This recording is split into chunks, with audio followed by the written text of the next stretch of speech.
Hello guys, welcome to the class. So നമ്മൾ നോക്കുന്നത് class 8 biology chapter 2 origin of life, origin of living things പറഞ്ഞ chapter ആണ്. Okay, so ഇത് ഭയങ്കര എളുപ്പമുള്ള ഒരു ചാപ്റ്റർ ആണ്. ഓക്കെ, സോ നമുക്ക് നോക്കിയാലോ. നമ്മളിപ്പോ നോക്കുകയാണെങ്കിൽ പണ്ട് നമുക്ക് ഒരുപാട് തരത്തിലുള്ള ഓർഗാനിസംസ് ജീവിച്ചിരുന്നുണ്ടായിരുന്നു. പക്ഷെ ഇന്ന് ആ ഓർഗാനിസംസ് ഒന്നുമില്ല. ആ ഓർഗാനിസത്തിനേക്കാൾ ഒരുപാട് വ്യത്യാസങ്ങളുള്ള ഓർഗാനിസം ആണ് നമ്മൾ ഇന്ന് കാണുന്നത്, അല്ലേ? പണ്ട് ഡൈനോസേഴ്സ് ഒക്കെ ഉണ്ടായിരുന്നു. ഇപ്പൊ ഡൈനോസേഴ്സ് ഉണ്ടോ? ഇല്ല. പക്ഷെ അതിൽ നിന്ന് ഒരുപാട് വ്യത്യസ്തമായ പലതരത്തിലുള്ള ഓർഗാനിസംസ് ഉണ്ടായിട്ടുണ്ട്. അപ്പൊ അതിനൊക്കെ കാരണം എന്താണ്? അഡാപ്റ്റേഷൻ ആണ് കാരണം. ഓക്കെ, സോ അഡാപ്റ്റേഷൻ എങ്ങനെയാണ് അതിന് കാരണമാകുന്ന തുടക്കം പറയും. ഇപ്പൊ നമ്മുടെ എൻവയോൺമെന്റൽ ഫാക്ടേഴ്സ് അതിൽ എന്തൊക്കെ വരുന്നുണ്ട്? Habitat, climate, availability of food as well as internal cellular changes. നമ്മൾ നോക്കുകയാണെങ്കിൽ പണ്ട് നമ്മുടെ ഭൂമിയിൽ ഒരുപാട് ഓർഗാനിസംസ് ജീവിച്ചിരുന്നുണ്ടായിരുന്നു. പക്ഷെ അതിനേക്കാളൊക്കെ എത്രയോ വ്യത്യസ്തമായിട്ടുള്ള ഭയങ്കര ഡിഫറൻസ് ഉള്ള ഒരുപാട് ഓർഗാനിസം ആണ് ഇന്ന് നമ്മൾ കാണപ്പെടുന്നത്. അതിന് കാരണക്കാർ ആരാണ്? അഡാപ്റ്റേഷൻസ് ആണ്. അപ്പൊ ഈ അഡാപ്റ്റേഷൻസ് മെയിൻ ആയിട്ട് എന്താ? എൻവയോൺമെന്റിൽ ഉണ്ടാകുന്ന മാറ്റങ്ങളാണ് അഡാപ്റ്റേഷന് കാരണമാകുക. എന്തൊക്കെ മാറ്റങ്ങളാ? ഹാബിറ്റാറ്റിൽ വരുന്ന മാറ്റങ്ങളാവാം, അല്ലെങ്കിൽ ക്ലൈമറ്റിൽ വരുന്ന മാറ്റങ്ങളാവാം, അല്ലെങ്കിൽ ഫുഡിന്റെ അവൈലബിലിറ്റി വരുന്ന മാറ്റമാവാം, അല്ലെങ്കിൽ ഇന്റേണൽ സെല്ലുലാർ ചേഞ്ചസ്. അപ്പൊ ഇത്തരം കാര്യങ്ങളാണ് നമ്മൾ അഡാപ്റ്റേഷന് കാരണം നമുക്ക് എവല്യൂഷനിൽ ചെറിയ ചെറിയ ചേഞ്ചസ് വരുന്നത്. ഓക്കെ, ഇങ്ങനെ ഈ ചേഞ്ചസ് കാരണം പുതിയ ഓർഗാനിസം നമുക്ക് ഉണ്ടാവുന്നത്. ഓക്കെ, സോ അതിനോടൊരു നല്ലൊരു എക്സാമ്പിൾ വരട്ടെ. ആ എക്സാമ്പിൾ നോക്കിയാലോ. നമ്മൾ ഇന്ന് കാണുന്ന മോഡേൺ വെയിൽ ഉണ്ടല്ലോ, അല്ലെങ്കിൽ ബ്ലൂ വെയിൽ. ആ ബ്ലൂ വെയിലിന്റെ ഏൻഷ്യന്റ് മാമൽ, അതായത് പണ്ട് ജീവിച്ചിരുന്ന ആളുടെ പേരെന്തായിരുന്നു പറഞ്ഞാൽ പാക്കിസെറ്റസ് എന്നായിരുന്നു. ഇപ്പൊ നമ്മൾ കാണുന്ന മോഡേൺ വെയിലിന്റെ ഏറ്റവും ആദ്യ തലമുറ എന്ന് പറയുന്നത് പാക്കിസെറ്റസ് എന്ന് പറഞ്ഞ ഒരു ആനിമൽ ആയിരുന്നു. ഓക്കെ, അതൊരു മാമൽ ആയിരുന്നു. ഓക്കെ, പാക്കിസെറ്റസ് ഒരു മാമൽ ആയിരുന്നു. ഓക്കെ, അത് ഒരു 50 മില്യൺ വർഷങ്ങൾക്ക് മുന്നെയാണ് ജീവിച്ചിരുന്നത്. 50 മില്യൺ വർഷങ്ങൾക്ക് മുന്നേ ജീവിച്ചിരുന്ന പാക്കിസെറ്റസിന്റെ പുതിയ ഫോമാണ് ആര്? മോഡേൺ വെയിൽ എന്ന് പറയുന്നത്. ഓക്കെ, 50 വർഷം മുന്നേ ആണ് ആര് ജീവിച്ചിരുന്നത്? പാക്കിസെറ്റസ്. അതിൽ നിന്ന് എവല്യൂഷൻ വഴി ഉണ്ടായതാണ് ആര്? നമ്മൾ ഈ കാണുന്ന ബ്ലൂ വെയിൽ ഒക്കെ. ഓക്കെ, സോ നമ്മൾ അത് എങ്ങനെയാ മനസ്സിലായത്? അതിന്റെ ഫോസിൽ സ്റ്റഡി ചെയ്ത സമയത്ത് നമുക്ക് എന്ത് കിട്ടി? ആ ഓർഗാനിസം അതിന്റെ ഫിസിക്കൽ ക്യാരക്ടേഴ്സ് ആരോട് സാമ്യമുള്ളതാ? ചെന്നായ അല്ലെങ്കിൽ വൂൾഫിനോട് സിമിലർ ആണ്. അതിന്റെ നമ്മുടെ ഫോസിൽ സ്റ്റഡി നടത്തിയ സമയത്ത് നമുക്ക് മനസ്സിലായി അതിന്റെ ഫിസിക്കൽ ക്യാരക്ടേഴ്സ് ഒക്കെ വൂൾഫിനോട് സിമിലർ ആണ്. അതേപോലെ തന്നെ അതിന്റെ ബോഡി ഷേപ്പ് സ്വിമ്മിങ്ങിനോട് അഡാപ്റ്റ് ചെയ്യാൻ വേണ്ടി, സ്വിം ചെയ്യാനുള്ള എബിലിറ്റീസ് അതിനുണ്ട്. അതിനുശേഷം അതിന്റെ അടുത്ത ജനറേഷൻസ് ഒരുപാട് സമയം വെള്ളത്തിലാണ് ടൈം സ്പെൻഡ് ചെയ്തത്. അങ്ങനെയാണ് അവരുടെ കൈയും കാലും ഒക്കെ എന്തായി മാറി? ഫ്ലിപ്പേഴ്സ് ആയിട്ട് മാറി. ഓക്കെ, ഇപ്പൊ നമ്മുടെ പാക്കിസെറ്റസിന്റെ അടുത്ത നെക്സ്റ്റ് ജനറേഷൻ, അതായത് ഡിസെൻഡൻസ് വന്ന വരും തലമുറകൾ, ഓക്കെ, അവര് ഒരുപാട് സമയം എവിടെ സ്പെൻഡ് ചെയ്തു? വെള്ളത്തിൽ സ്പെൻഡ് ചെയ്തു. അങ്ങനെ അവരുടെ ലിംസ് എന്ന് പറഞ്ഞ കൈയും കാലും ഒക്കെ, അവരുടെ ലിംസ് എന്തായിട്ട് മാറി? ഫ്ലിപ്പേഴ്സ് ആയിട്ട് മാറി. ഓക്കെ, സോ ഈ പാക്കിസെറ്റസ് എന്ന് പറഞ്ഞ നമ്മുടെ വൂൾഫിനെ പോലെ ഫിസിക്കൽ അപ്പിയറൻസ് ഉള്ള, സ്വിം ചെയ്യാൻ എബിലിറ്റി ഉള്ള ആൾക്കാരാണ് ലേറ്റർ ഓൺ എന്തായിട്ട് മാറിയത്? ബ്ലൂ വെയിൽ ആയിട്ട് മാറിയത്. കാരണം അവർ ഒരുപാട് സമയം വെള്ളത്തിൽ സ്പെൻഡ് ചെയ്തു. മേ ബി അത് ഫുഡിന് വേണ്ടിയിട്ടായിരിക്കാം, അല്ലെങ്കിൽ നമ്മുടെ കരയിൽ ജീവിക്കാൻ പറ്റാത്ത എന്തെങ്കിലും സാഹചര്യം ഉണ്ടായിട്ടുണ്ടാവും. അങ്ങനെ എന്തെങ്കിലും കാരണമായിരിക്കും അവർ കടലിൽ അല്ലെങ്കിൽ വെള്ളത്തിൽ ജീവിക്കാൻ തുടങ്ങിയത്. അങ്ങനെയാണ് അവർ ലേറ്റർ ഓൺ ഇന്ന് കാണുന്ന വെയിലിലേക്ക് വന്നത്, ബ്ലൂ വെയിൽ. ഓക്കെ, ക്ലിയർ ആണോ? ഓക്കെ, ഇനി അടുത്തതാണ് നമ്മുടെ evolutionary history of Wales serves an evidence for the fact that changes occur in living organisms as part of their adaptation to changing environment. All living organisms, including human beings, have a curious evolutionary history of this kind. അപ്പം നമ്മുടെ evolution നടക്കാനുള്ള കാരണം നമ്മുടെ എൻവയോൺമെന്റിൽ ഉണ്ടാവുന്ന changes ആണ്. ഓരോ ഓർഗാനിസത്തിനും ഇതേപോലെ ഭയങ്കര ഇൻട്രസ്റ്റിംഗ് ആയ ഒരു ഹിസ്റ്ററി ഉണ്ട്. ഏത് ഓർഗാനിസത്തിനാണ് ഇന്ന് കാണുന്ന ഈ ഓർഗാനിസത്തിലേക്ക് എത്തിയതാണ് ഇവിടെ പറയാം. ഓക്കെ, ഇതൊരു ഇമ്പോർട്ടന്റ് ഏരിയ ആണ്. ഇത് ജസ്റ്റ് ഒന്ന് ഓർത്ത് വെച്ചു, പാക്കിസെറ്റസും. So why do such changes occur to living beings over time if all organisms evolved from pre-existing one? What was the first form of life? എല്ലാ ഓർഗാനിസം ഒരു ജീവിയിൽ നിന്നാണ് വന്നെങ്കിൽ ആദ്യത്തെ ലൈഫ് ഏതാണ് എന്നാണ് ചോദിക്കുന്നത്. അപ്പൊ അതിന് ഒരുപാട് നമ്മളിങ്ങനെ ഇൻവെസ്റ്റിഗേഷൻസ് നടത്തി ഒരുപാട് തരത്തിലുള്ള സയൻസിന് പുരോഗമിക്കും തോറും ഒരുപാട് തരത്തിലുള്ള നമ്മൾ കണ്ടുപിടുത്തങ്ങളൊക്കെ നടത്തി. ഓക്കെ, അങ്ങനെ നമ്മൾ രണ്ട് തിയറി കണ്ടുപിടിച്ചിട്ടുണ്ടായിരുന്നു. ഒരുപാട് തിയറീസ് ഉണ്ട്, അതിൽ രണ്ട് തിയറിയാണ് ടെക്സ്റ്റിൽ പറയുന്നത്. ഓക്കെ, അപ്പൊ തിയറീസ് ഓഫ് ഒറിജിൻ ഓഫ് ലൈഫിൽ ഒന്നാമത്തെ തിയറി വരുന്നത് പാൻസ്പേർമിയ തിയറി ആൻഡ് രണ്ടാമത്തെ തിയറി വരുന്നത് chemical evolution theory. Okay okay so അപ്പൊ പാൻസ്പേർമിയ തിയറി. അപ്പം ഈ പാൻസ്പേർമിയ തിയറി എന്ന് പറഞ്ഞാൽ തന്നെ പാൻ എന്ന് പറഞ്ഞാൽ എവ്രിവെയർ എന്നർത്ഥം. Everywhere, everywhere. സ്പേർമിയ എന്ന് പറഞ്ഞാൽ സീഡ്സ് ആണ്. ഓക്കെ, സോ എല്ലായിടത്തും കാണുന്ന സീഡ്സ് എന്നൊരു മീനിങ്. ഓക്കെ, അപ്പം ഈ പാൻസ്പേർമിയ തിയറി എന്താ പറയുന്നത്? Life originated elsewhere in the universe and was accidentally transported to the earth in the form of microorganisms or spores. These microscopic particles are referred to as panspermia.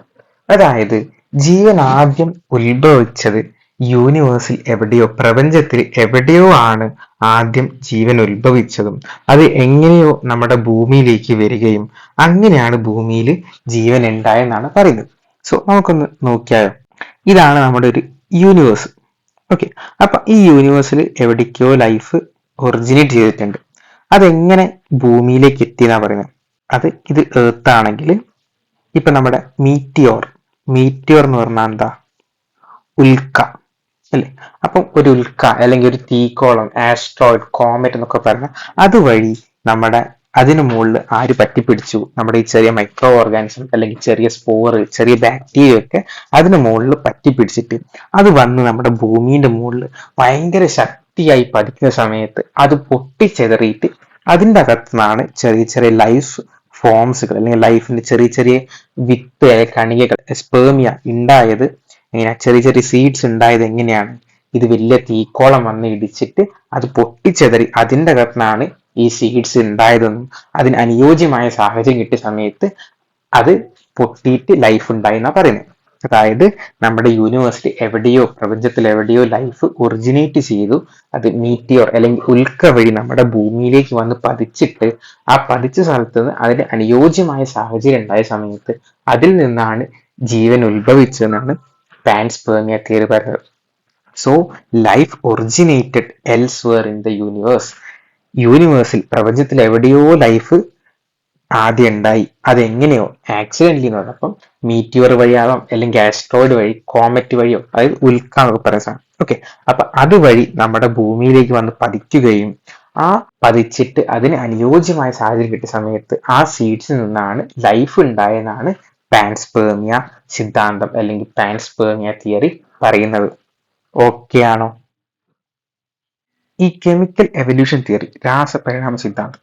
അപ്പൊ ഈ chemical evolution theory വരുന്നത് life originated as A result of changes in the combination of chemical substance in the ocean under the unique condition of the primitive earth. അതായത് നമ്മുടെ ഓഷ്യൻസിലുള്ള chemical സബ്സ്റ്റൻസിന്റെ കോമ്പിനേഷനിൽ വന്ന changes കാരണമാണ് life originate ചെയ്തത്. ഏത് കണ്ടീഷനാണ് പറഞ്ഞത്? പ്രിമിറ്റീവ് എർത്തിന്റെ കണ്ടീഷൻ. പ്രിമിറ്റീവ് എർത്തിന്റെ കണ്ടീഷനിൽ നമ്മുടെ ഓഷ്യൻസിൽ ഉണ്ടായ ചില കെമിക്കൽ സബ്സ്റ്റൻസിന്റെ കോമ്പിനേഷനിൽ വന്ന മാറ്റങ്ങൾ കാരണമാണ് നമ്മുടെ ലൈഫ് ഒറിജിനേറ്റ് ചെയ്തതെന്നാണ് കെമിക്കൽ എവല്യൂഷൻ തിയറി പറഞ്ഞത്. ഇത് കണ്ടെത്തിയത് ആരാണ് അല്ലെങ്കിൽ ഉണ്ടാക്കിയത് ആരാണ്? ഒപാരിൻ ആൻഡ് ഹാൽഡിൻ ആണ് ഈ തിയറി ഉണ്ടാക്കിയത്. Okay, Oparin and Haldane. Oparin Haldane തിയറിയാണ് കെമിക്കൽ എവല്യൂഷൻ തിയറി. അവരെന്താണ് പറയുന്നത്? നമ്മുടെ ഓഷ്യൻസിൽ ഉണ്ടായ ചില കെമിക്കൽ സബ്സ്റ്റൻസിന്റെ കോമ്പിനേഷനിൽ വന്ന ചെറിയ ചെറിയ വ്യത്യാസങ്ങളാണ് ലൈഫ് ഉണ്ടാവാൻ കാരണം. അത് ഏത് കണ്ടീഷനിലായിരുന്നു? പ്രിമിറ്റീവ് എർത്തിന്റെ കണ്ടീഷൻസിലായിരുന്നു. ഓക്കെ, എന്താണ് പ്രിമിറ്റീവ് എർത്ത് അല്ലെങ്കിൽ ആദ്യത്തെ ഭൂമിന്റെ കണ്ടീഷൻസ് എന്തായിരുന്നു? ഓക്കെ, അപ്പം ഈ പ്രിമിറ്റീവ് എർത്തിന്റെ കണ്ടീഷൻ എന്ന് പറഞ്ഞാൽ അവിടെ ടെമ്പറേച്ചർ വളരെ കൂടുതലാണ്, ഹൈ ടെമ്പറേച്ചർ ആണ്. അതേപോലെ തന്നെ hydrogen, methane, carbon dioxide, hydrogen sulphide, ammonia, water vapour എന്ന് പറഞ്ഞ ഈ ഗ്യാസസ് ഒക്കെ എവിടെ ഉണ്ടായിരുന്നു? നമ്മുടെ പ്രിമിറ്റീവ് എർത്ത്, ആദ്യത്തെ ഭൂമിയിൽ ഇത്തരം ഗ്യാസുകളൊക്കെ ഉണ്ടായിരുന്നു. അതേപോലെ തന്നെ അവിടെ എന്തില്ല, ഫ്രീ ഓക്സിജൻ ഇല്ല, ഫ്രീ ആയിട്ട് ഓക്സിജൻ മോളിക്യൂൾ ഉണ്ടായിരുന്നില്ല. അതേപോലെ അവിടെ സ്റ്റീമിന്റെ കണ്ടൻസേഷൻ നടക്കുന്നു. സ്റ്റീമിന്റെ കണ്ടൻസേഷൻ നടന്നിട്ട് നിർത്താതെ പെയ്യുന്ന മഴ പെയ്യാൻ തുടങ്ങി. പ്രൊലോങ്ഡ് റെയിൻഫോൾ, കണ്ടിന്യൂസ്ലി മഴ പെയ്യാൻ തുടങ്ങി. അങ്ങനെ എന്ത് ഫോം ചെയ്തു? ഓഷ്യൻസ് ഫോം ചെയ്തു. ഓക്കെ, ഈ ഓഷ്യൻസിലായിരുന്നു നമ്മുടെ കെമിക്കൽ സബ്സ്റ്റൻസ് ഉണ്ടായത്. ആ കെമിക്കൽ സബ്സ്റ്റൻസിന് വന്ന ചേഞ്ചസ് കാരണമാണ് എന്ത് സംഭവിച്ചത്, ലൈഫ് ഉണ്ടായെന്നാണ് ഒപാരൻ ഹാൾഡിനും അവരുടെ കെമിക്കൽ എവല്യൂഷൻ തിയറിയിൽ പറയുന്നത്. അവർ പറഞ്ഞ കണ്ടീഷൻ ഏതായിരുന്നു? പ്രിമിറ്റീവ് എർത്തിന്റെ കണ്ടീഷനാണ്. ഓക്കെ, അപ്പൊ പ്രിമിറ്റീവ് എർത്തിന്റെ കണ്ടീഷൻ എന്താണ്? ഹൈ ടെമ്പറേച്ചർ ഉണ്ട്, അതേപോലെ അവിടുത്തെ ഗ്യാസ് എന്തൊക്കെയായിരുന്നു? ഹൈഡ്രജൻ ഉണ്ട്, മീത്തേൻ ഉണ്ട്, carbon dioxide, hydrogen sulphide, ammonia, അതേപോലെ വാട്ടർ വേപ്പർ. ഇത്തരം ഗ്യാസുകളായിരുന്നു പ്രിമിറ്റീവ് എർത്തിന്റെ കണ്ടീഷൻസിൽ ഉണ്ടായിരുന്നത്. അതേപോലെ പ്രിമിറ്റീവ് എർത്തിന്റെ കണ്ടീഷനിൽ ആരില്ല? ഓക്സിജൻ ഇല്ല. എന്ത് ഓക്സിജൻ ഇല്ല? ഫ്രീ ഓക്സിജൻ ഇല്ല. അങ്ങനെ കണ്ടൻസേഷൻ ഓഫ് സ്റ്റീം നടക്കുന്നു. അങ്ങനെ ഈ സ്റ്റീമിന്റെ നീരാവി താഴത്തേക്ക് വരുന്നു. അങ്ങനെ അതാണ് റെയിൻഫോൾ ആയിട്ട് വരുന്നത്. ആ റെയിൻഫോൾ കണ്ടിന്യൂസ്ലി ഇങ്ങനെ കുറേ വർഷങ്ങളോളം നീണ്ടു നിൽക്കുന്നു. അങ്ങനെ നമ്മുടെ ഓഷ്യൻ ഉണ്ടാവുന്നു. ആ ഓഷ്യൻസിൽ ഉണ്ടായ ചില കെമിക്കൽ സബ്സ്റ്റൻസിൽ ഉണ്ടാകുന്ന ചേഞ്ചസ് കാരണമാണ് ലൈഫ് ഒറിജിനേറ്റ് ചെയ്തതെന്നാണ് ഒപാരൻ ഹാൾഡിനും അവരുടെ തിയറിയിൽ പറഞ്ഞത്. ഓക്കെ, സോ ഇതാണ് പ്രിമിറ്റീവ് എർത്തിന്റെ കണ്ടീഷൻസ്. ഓക്കെ, ഈ പ്രിമിറ്റീവ് എർത്തിന്റെ കണ്ടീഷൻസ് എങ്ങനെയാണ് ഒരു ബയോമോളിക്യൂൾ അല്ലെങ്കിൽ ഒരു സിമ്പിൾ ബയോമോളിക്യൂൾ അല്ലെങ്കിൽ കോംപ്ലക്സ് ബയോമോളിക്യൂൾ ഒരു സെൽ ഉണ്ടായെന്നാണ് പറയുന്നത്. ഓക്കെ, അപ്പൊ ഈ പ്രിമിറ്റീവ് എർത്തിന്റെ കണ്ടീഷൻസിൽ നമുക്ക് എന്ത് എനർജി ഉണ്ട്? സൺലൈറ്റ് ഉണ്ട്, ലൈറ്റനിങ് എനർജി ഉണ്ട്, അൾട്രാവയലറ്റ് റേസ് ഉണ്ട്, വോൾക്കാനിക് ഇറപ്ഷൻസ് ഉണ്ട്. ഓക്കെ, എന്തൊക്കെയായിരുന്നു എനർജി ഉള്ളത്? Sunlight, lightening, ultraviolet raise, volcanic eruptions. ഈ എനർജി അവിടെ ഉണ്ടായിരുന്നു. ഈ എനർജി എല്ലാം കൂടെ ചേർന്നിട്ടാണ് നമ്മുടെ ഓഷ്യൻസിൽ നിന്ന് ഫസ്റ്റ് സിമ്പിൾ ബയോമോളിക്യൂൾ ഓഷ്യൻസിൽ ഉണ്ടാവുന്നു. അതാണ് എന്ത്? Amino acids. അമിനോ ആസിഡ് എന്ന് പറഞ്ഞ വളരെ സിമ്പിൾ ആയ ഒരു ബയോമോളിക്യൂൾ ഫോം ചെയ്യുന്നു. ആ ഫോം ചെയ്യുന്ന സമയത്ത് ഏതൊക്കെ എനർജീസ് ആയിരുന്നു അവിടെ ഉണ്ടായിരുന്നത്? സൺലൈറ്റ് ഉണ്ട്, ലൈറ്റനിങ് എനർജി ഉണ്ട്, അൾട്രാവയലറ്റ് റേസ് ഉണ്ട്, വോൾക്കാനിക് ഇറപ്ഷൻസ്. ഓക്കെ, ഇങ്ങനെ ഇതെല്ലാം കൂടെ ചേർന്നിട്ടാണ് നമ്മുടെ സിമ്പിൾ ബയോമോളിക്യൂളിന്റെ ഒരു ഫോർമേഷൻ നടക്കുന്നത്. എന്താണ് സിമ്പിൾ ബയോമോളിക്യൂളിന്റെ? Amino acids. ഓക്കെ, അങ്ങനെ ഇതിപ്പോ ഒരു അമിനോ ആസിഡ് ആണ് വിചാരിച്ചു. ഓക്കെ, ഇതൊരു അമിനോ ആസിഡാണ്. അങ്ങനെ ഒരുപാട് അമിനോ ആസിഡ്സ് കൂടിച്ചേർന്ന് എന്തുണ്ടായി? ഒരു കോംപ്ലക്സ് ആയ ഒരു ബയോമോളിക്യൂൾ ഉണ്ടായി. ആ കോംപ്ലക്സ് ബയോമോളിക്യൂളിനാണ്. ഓക്കെ, അപ്പൊ ഈ അമിനോ ആസിഡ്സ് കൂടിച്ചേർന്ന് എന്താ വിളിക്കാറിയോ? പ്രോട്ടീൻ. അമിനോ ആസിഡ്സ് കൂടിച്ചേർന്ന് ഉണ്ടായ സ്ട്രക്ചർ ആണ് എന്ത്? പ്രോട്ടീൻ. ഓക്കെ, അപ്പൊ സിമ്പിൾ ബയോമോളിക്യൂളിന് എന്തുണ്ടായി? കോംപ്ലക്സ് ബയോമോളിക്യൂൾ ഉണ്ടായി. കോംപ്ലക്സ് ബയോമോളിക്യൂൾ എന്താണ്? പ്രോട്ടീൻ ആണ് ഉണ്ടായത്. ഓക്കെ, ഓരോ അമിനോ ആസിഡ്സും കൂട്ടിവെച്ച് ഒരു വലിയ സ്ട്രക്ചർ ഉണ്ടായി. അതിന്റെ പേരാണ് എന്ത്? പ്രോട്ടീൻ. ഓക്കെ, അതൊരു കോംപ്ലക്സ് ബയോമോളിക്യൂൾ ആണ്. അങ്ങനെ ഈ കോംപ്ലക്സ് ബയോമോളിക്യൂളിന് ആര് രൂപപ്പെട്ടു? ന്യൂക്ലിക് ആസിഡ് രൂപപ്പെട്ടു. ആ ന്യൂക്ലിക് ആസിഡിന്റെ പുറത്ത് ആരുണ്ട്? ഒരു ലിപ്പിഡ് ഷീത്തിന്റെ ഫോർമേഷൻ ഉണ്ട്. ഓക്കെ, അപ്പൊ ഇതാണ് നമ്മുടെ ഒരു ന്യൂക്ലിക് ആസിഡ് എങ്കിൽ അതിന്റെ പുറത്ത് ആരുണ്ട്? ഒരു ലിപ്പിഡ് ഷീത്ത് ഉണ്ട്. ഓക്കെ, സോ ഇത് എന്താണ്? ഇതൊരു ന്യൂക്ലിക് ആസിഡ് ആണ്. ന്യൂക്ലിക് ആസിഡ് എന്ന് പറഞ്ഞാൽ RNA ആവാം, അല്ലെങ്കിൽ DNA ആവാം. ഓക്കെ, സോ ആ RNA അല്ലെങ്കിൽ DNA പുറത്ത് ആരുണ്ട്? ഒരു കൊഴുപ്പിന്റെ ആവരണമുണ്ട്. അതാണ് ലിപ്പിഡ് ഷീത്ത്. ഓക്കെ, സോ ഇതാണെന്ത്? Nucleic acid. ഇതാണെന്ത്? Lipid sheath. ക്ലിയർ ആണോ? ഓക്കെ, സോ അങ്ങനെ അതിനുശേഷമാണ് എന്ത് ഫോം ചെയ്യുന്നത്? ഒരു പ്രിമിറ്റീവ് സെല്ല് ഫോം ചെയ്യുന്നത്. ഈ പ്രിമിറ്റീവ് സെല്ല് എന്തിന് കേപ്പബിളാ? സെൽഫ് റെപ്ലിക്കേഷൻ, സ്വന്തമായിട്ട് മൾട്ടിപ്ലൈ ചെയ്യാൻ കഴിവുള്ള ഒരു സെല്ല് ഉണ്ടായി. ഓക്കെ, സോ നമ്മുടെ പ്രിമിറ്റീവ് എർത്തിന്റെ കണ്ടീഷൻസ് എന്തായിരുന്നു? ഹൈ ടെമ്പറേച്ചർ വളരെ കൂടുതലാണ്. അവിടെ ഏതൊക്കെ ഗ്യാസസ് ആയിരുന്നു ഉള്ളത്? ഹൈഡ്രജൻ ഉണ്ട്, മീത്തേൻ ഉണ്ട്, കാർബൺ ഡയോക്സൈഡ് ഉണ്ട്, ഹൈഡ്രജൻ സൾഫൈഡ്, അമോണിയ, അതേപോലെ വാട്ടർ വേപ്പർ. അതേപോലെ തന്നെ അവിടെ ആരില്ല? ഫ്രീ ഓക്സിജൻ ഇല്ല. അവിടെ സ്റ്റീം കണ്ടൻസ് ചെയ്തിട്ട് കണ്ടിന്യൂസ് ആയിട്ട് റെയിൻഫോൾ വരുന്നു. ആ റെയിൻഫോൾ കാരണം ആര് ഫോം ചെയ്യുന്നു? ഓഷ്യൻസ് ഫോം ചെയ്യുന്നു. ഈ ഓഷ്യൻസ് ഒരുപാട് സബ്സ്റ്റൻസ് ഒക്കെ ഡിസോൾവ് ചെയ്തിട്ടാണ് ഓഷ്യൻസ് ഫോം ചെയ്യുന്നത്. ഓക്കെ, അങ്ങനെ ഈ ഓഷ്യൻസിൽ നിന്ന് ചില കെമിക്കൽ സബ്സ്റ്റൻസിൽ ഉണ്ടാകുന്ന ചേഞ്ചസ് കാരണം അവിടെ ഒരു സിമ്പിൾ ബയോമോളിക്യൂൾ ഫോം ചെയ്യുന്നു, അല്ലെങ്കിൽ ലൈഫ് ഒറിജിനേറ്റ് ചെയ്യുന്നു. അപ്പം അവിടെ ഉണ്ടായ എനർജി ഏതൊക്കെയാ? Sunlight, lightening energy, ultra violet raise, volcanic eruptions. അങ്ങനെ ഈ എനർജി എല്ലാം കൂടെ ഉപയോഗിച്ചിട്ട് എന്ത് ഫോം ചെയ്യുന്നു? Simple biomolecule. അതാണ് എന്ത്? Amino acid. ആ ഓരോ അമിനോ ആസിഡ്സും കൂടി ചേർന്ന് എന്തുണ്ടാവുന്നു? ഒരു കോംപ്ലക്സ് ബയോമോളിക്യൂൾ ഉണ്ടാവുന്നു. അതാണ് എന്ത്? പ്രോട്ടീൻ. ഓക്കെ, ആ പ്രോട്ടീനിൽ നിന്ന് ആരുണ്ടാവുന്നു? ന്യൂക്ലിക് ആസിഡ്, RNA അല്ലെങ്കിൽ DNA ഉണ്ടാവുന്നു. ഓക്കെ, ആ RNA DNA പുറത്ത് ആരുണ്ട്? ഒരു ലിപ്പിഡ് ഷീത്തിന്റെ ഫോർമേഷൻ ഉണ്ട്. ഓക്കെ, ഇതിനു ശേഷം അടുത്ത സ്റ്റെപ്പാണ് എന്ത്? പ്രിമിറ്റീവ് സെൽ ഉണ്ടാവുന്നത്. ആ പ്രിമിറ്റീവ് സെൽ എന്തിന് കേപ്പബിൾ ആണ്? സെൽഫ് റെപ്ലിക്കേഷന് കേപ്പബിൾ ആയ ഒരു സെൽ ഉണ്ടാവുന്നു. അതായത് സ്വന്തമായിട്ട് മൾട്ടിപ്ലൈ ചെയ്യാൻ പറ്റുന്ന ഒരു സെൽ. ഓക്കെ, പ്രിമിറ്റീവ് എന്ന് പറഞ്ഞാൽ എന്താ? പഴയത് അല്ലെങ്കിൽ ഓൾഡ്, ആദിമ കോശം അല്ലെങ്കിൽ ഓക്കെ, അതാണിത് പ്രിമിറ്റീവ് സെൽ എന്ന് പറഞ്ഞാൽ. ഓക്കെ, റെഡി ആണോ?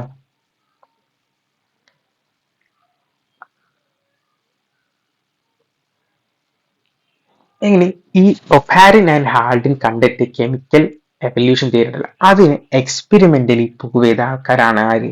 ഹാരോൾഡ് യൂറേയും Stanley Miller. Harold Urey and Stanley Miller.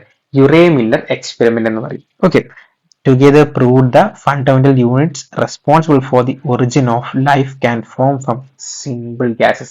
ചെറിയ ചെറിയ സിമ്പിൾ ഗ്യാസസിൽ നിന്ന് ലൈഫ് ഫോം ചെയ്യാൻ പറ്റുന്നതാണ്. ഹെറോൾഡ് യൂറേയും സ്റ്റാൻലി മില്ലറും കൂടെ ഒപാരൻ ആൻഡ് ഹാൾട്ടിന്റെ തിയറി ഉപയോഗിച്ച് എക്സ്പെരിമെന്റലി പ്രൂവ് ചെയ്താണ് ആര്? ഹെറോൾഡ് യൂറേയും സ്റ്റാൻലി മില്ലറും. യുറേ മില്ലർ എക്സ്പെരിമെന്റ് എന്ന് പറയും. ഇനി സിഡ്നി ഫോക്സ് എന്ന് പറഞ്ഞ ആളുണ്ട്. അയാൾ എന്ത് ചെയ്തു? നമ്മുടെ പ്രോട്ടീൻ സിമിലർ ആയ ഒരു സ്ട്രക്ചർ ആർട്ടിഫിഷ്യലി സിന്തസൈസ് ചെയ്തെടുത്തു. അതേപോലെ ജോവാൻ ഓറോ അഡിനിൻ എന്ന് പറഞ്ഞ ഒരു നൈട്രജൻ ബേസ് അയാൾ എന്ത് ചെയ്തു?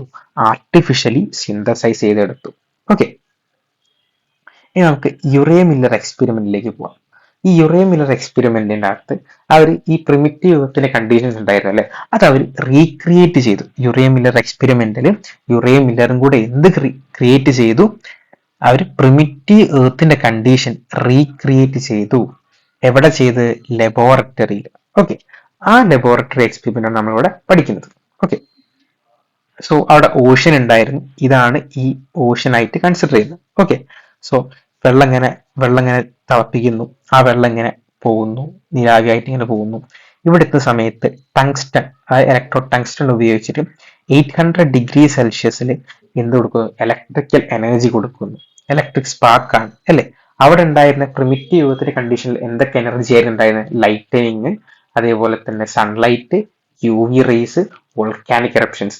ഇതിന് പകരം ഇവിടെ എന്ത് എനർജിയാണ് കൊടുത്തത്? ഇലക്ട്രിക് സ്പാർക്ക് ആണ് യുറേയും മില്ലറും കൂടെ കൊടുത്തത്. ഓക്കെ, അതേപോലെ ഇവിടെ എന്തൊക്കെ ഗ്യാസസ് ആ കൊടുത്തത്? CH4, NH3, H2, H2O. CH4 എന്ന് പറഞ്ഞാൽ എന്താ? മീത്തേൻ. NH3 എന്ന് പറഞ്ഞാൽ അമോണിയ, H2 എന്ന് പറഞ്ഞാൽ ഹൈഡ്രജൻ, H2O എന്ന് പറഞ്ഞാൽ വാട്ടർ വേപ്പർ.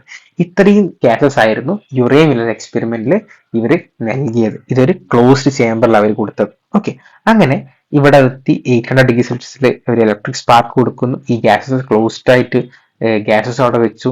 അങ്ങനെ അതിനുശേഷം ഒരു കണ്ടൻസർ വെച്ചു. ഈ കണ്ടൻസറിൽ കൂടെ ഹോട്ട് വാട്ടർ പുറത്തേക്കും അതേപോലെ തന്നെ കോൾഡ് വാട്ടർ ഉള്ളിലേക്കും വരുന്നു. അങ്ങനെ ഈ തണുപ്പിച്ച വെള്ളം താഴത്തു കൂടെ വരുന്ന സമയത്ത് അവിടെ നമുക്ക് എന്ത് കാണാം? ബയോമോളിക്യൂൾസ് കാണാം. ആ ബയോമോളിക്യൂൾസ് ഇവിടെ വന്ന് സെറ്റിൽ ആവുന്നു. ഓക്കെ, അങ്ങനെ ഇതൊരു കണ്ടിന്യൂസ് പ്രോസസ് ആയിട്ട് ഒരുപാട് ദിവസങ്ങൾ എടുത്താണ് ഈ എക്സ്പെരിമെന്റ് ഇവർ ചെയ്യുന്നത്. ഓക്കെ, ഇവർ വെള്ളം തിളപ്പിക്കുന്നു, വെള്ളം മുകളിലേക്ക് പോകുന്നു. ഇവിടെ എത്തുന്ന നേരം ടങ്സ്റ്റന്റെ ഇത് യൂസ് ചെയ്തിട്ട് 800 ഡിഗ്രി സെൽഷ്യസിൽ ഒരു എനർജി കൊടുക്കുന്നു, ഇലക്ട്രിക് സ്പാർക്ക് കൊടുക്കുന്നു. അതേപോലെ തന്നെ CH4, NH3, H2O, methane, ammonia, hydrogen, water vapour എന്ന് പറഞ്ഞ ഗ്യാസ് അവിടെ കംപ്ലീറ്റ്ലി ക്ലോസ്ഡ് ആയി ചേമ്പറിൽ വരെ വെച്ചിട്ട് ഇവർ 800 ഡിഗ്രി സെൽഷ്യസിൽ ഇവർ ഇലക്ട്രിക് സ്പാർക്ക് കൊടുക്കുന്നു. അങ്ങനെ ഈ നമ്മൾ വെള്ളം തണുപ്പിക്കാൻ വേണ്ടിയിട്ട് എന്ത് വെക്കുന്നവര്? കണ്ടൻസർ വെക്കുന്നു. ആ കണ്ടൻസറിൽ കൂടെ ഇതിലൂടെ ഹോട്ട് വാട്ടർ പുറത്തേക്കും കോൾഡ് വാട്ടർ ഉള്ളോട്ടും വരുന്നതാണ്. അതിലൂടെ വന്നതിന് ശേഷം ഈ വാട്ടർ ഡ്രോപ്ലെറ്റ്സ് ആയിട്ട് വീഴുന്ന സമയത്ത് അതിൽ ആര് കൂടിയുണ്ട്? ബയോമോളിക്യൂൾസ് ഉണ്ട്. ഓക്കെ, ഈ ബയോമോളിക്യൂൾസ് എന്ന് പറയുമ്പോൾ അമിനോ ആസിഡ്സ് ആണ്. ഓരോ അമിനോ ആസിഡ്സും കൂടി ചേർന്നിട്ടാണ് എന്തുണ്ടാവുന്നത്? പ്രോട്ടീൻ ഉണ്ടാവുന്നത്. Okay, biomolecule which is the building block of protein. അപ്പം ഇതൊരു അമിനോ ആസിഡ്സ് ആണെങ്കിൽ ഇങ്ങനെ അമിനോ ആസിഡ്സ് കൂടിച്ചേർന്നിട്ടാണ് ആരുണ്ടാവുന്നത്, പ്രോട്ടീൻ രൂപപ്പെടുന്നത്. ഓക്കെ, സോ അങ്ങനെ ഈ യുറയും വില്ലരും കൂടെ എന്ത് പ്രൂവ് ചെയ്യുന്നു, അമിനോ ആസിഡ്സ് ഇവർക്ക് ലബോറട്ടറിയിൽ ഇവർക്ക് കിട്ടുന്നുണ്ട് എന്ന് ഇവർക്ക് മനസ്സിലായി. സിമ്പിൾ ബയോമോളിക്കൂൾ എവിടെ കിട്ടുന്നുണ്ട്, ഇവർക്ക് ലബോറട്ടറിയിൽ കിട്ടുന്നുണ്ട്. അപ്പോഴാണ് ഇവർ എന്ത് പറഞ്ഞത്, സിമ്പിൾ ഗ്യാസസ് നിന്ന് ലൈഫ് ഫോം ചെയ്യപ്പെടാം അല്ലെങ്കിൽ ഫോം ചെയ്യുമെന്ന് ഇവർ ഉറപ്പിക്കുന്നത് എങ്ങനെയാണ്, ഈ എക്സ്പെരിമെന്റ് വഴിയാണ്. ഓക്കെ ആണോ?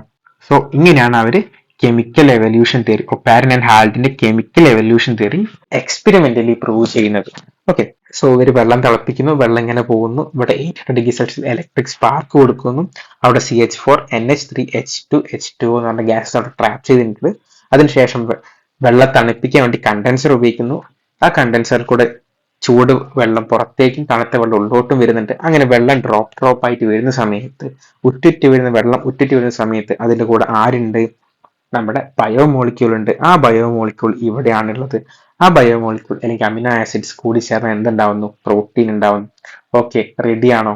ഓക്കെ, സോ ഇതിൽ ഇമ്പോർട്ടന്റ് ആയിട്ട് ഓർത്തിരിക്കേണ്ടത് ഈ ഗ്യാസസ് ആണ്. Okay, CH4NH3H2H2O, methane, ammonia, hydrogen, water vapour gases ആയിരുന്നു ഇവർ എക്സ്പെരിമെന്റൽ സെറ്റപ്പിൽ യൂസ് ചെയ്തത്. ആര് യൂസ് ചെയ്തത്? യുറയും മില്ലറും. ഓക്കെ, ക്ലിയർ ആണോ? ഓക്കെ, ഇവിടെ നമുക്ക് കാണാം അല്ലെ, ഇൻഡിക്കേറ്റേഴ്സും കണ്ടീഷൻ പ്രിമിറ്റീവ് എർത്ത്. അപ്പം പ്രിമിറ്റീവ് എർത്തിന്റെ കണ്ടീഷൻ ഉണ്ടായ ഗ്യാസസ് ഏതൊക്കെയായിരുന്നു? അവിടെ ഹൈഡ്രജൻ ഉണ്ടായിരുന്നു, അമോണിയ ഉണ്ടായിരുന്നു, മീത്തേൻ ഉണ്ടായിരുന്നു, കാർബൺ ഡയോക്സൈഡ് ഉണ്ടായിരുന്നു, ഹൈഡ്രജൻ സൾഫൈഡ് ഉണ്ടായിരുന്നു, വാട്ടർ വേപ്പർ ഉണ്ടായിരുന്നു. എക്സ്പെരിമെന്റ് സെറ്റപ്പിൽ ഗ്യാസ് നോക്കുകയാണെങ്കിലോ അവിടെ അമോണിയ ഉണ്ടായിരുന്നു, മീത്തേൻ ഉണ്ടായിരുന്നു, ammonia, methane, hydrogen and water vapour. Okay, ഇനി energy source for the chemical synthesis primitive എർത്തിന്റെ കണ്ടീഷനിൽ ലൈറ്റനിങ്, തണ്ടർ, അതേപോലെ തന്നെ സൺലൈറ്റ്, UV റേസ് ഉണ്ടായിരുന്നു, പിന്നെ ലൈറ്റനിങ്, തണ്ടർ. എക്സ്പെരിമെന്റ് സെറ്റപ്പിലോ ഇലക്ട്രിക് സ്പാർക്ക് ആയിരുന്നു ഉണ്ടായിരുന്നു അല്ലേ, ഇലക്ട്രിക് സ്പാർക്ക്. റെഡി ആണോ? ക്ലിയർ ആണോ? Okay. Okay, thank you. Class ഒക്കെ ഇഷ്ടപ്പെടുന്ന എന്ത് ചെയ്യുക, ലൈക്ക് ചെയ്യുക, ഷെയർ ചെയ്യുക, സബ്സ്ക്രൈബ് ചെയ്യുക. Okay, thank U.